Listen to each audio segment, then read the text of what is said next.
Olá, tudo bem? Seja muito bem-vindo ao canal Sem Enigmas. Eu sou Júnior Siqueira e aqui eu e você, juntos, nós vamos desvendar os textos mais desafiadores da Palavra de Deus. Hoje eu vou falar sobre a inspiração, revelação e iluminação. Fique até o final.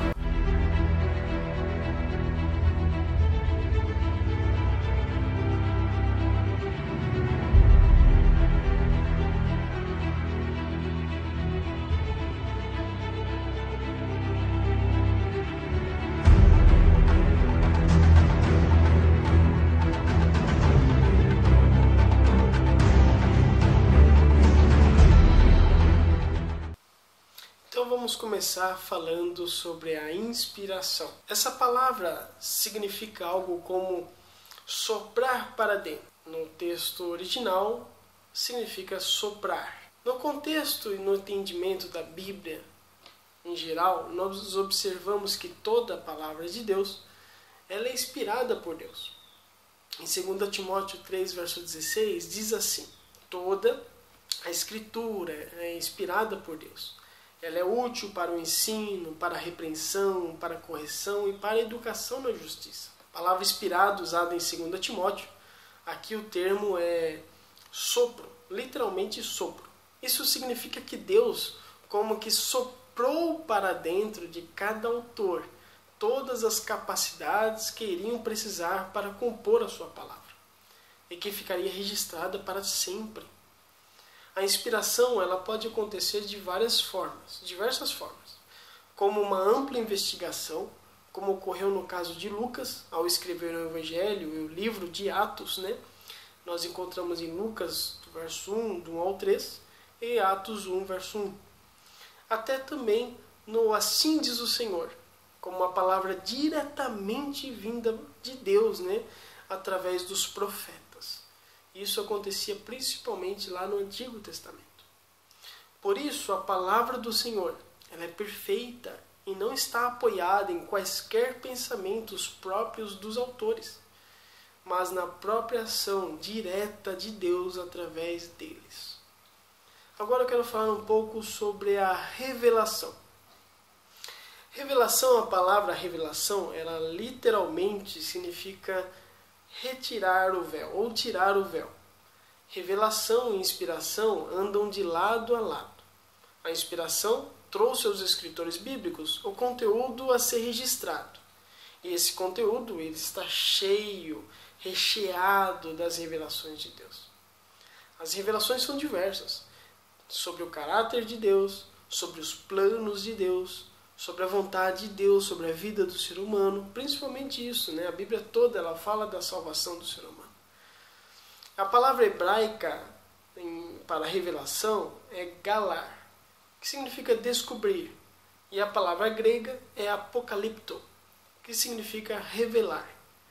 Em relação ao assunto em discussão aqui, ambas se referem a uma revelação divina.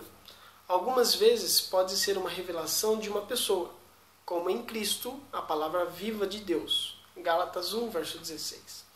E outras vezes, ela pode ser uma revelação de proposições, como nas Escrituras, a palavra de Deus escrita. Isso você vê em Romanos 3, verso 2. Mas a maior revelação de todas que já houve, que Deus fez, foi em Cristo. João 1, verso 18 diz que ninguém jamais viu a Deus. O Deus unigênito que está no seio do Pai é quem o revelou. Agora eu quero falar um pouco da iluminação. Esse conceito da iluminação ele é bem simples e fácil de ser entendido. Imagine que nossa vida sem Deus é uma escuridão, como de fato é.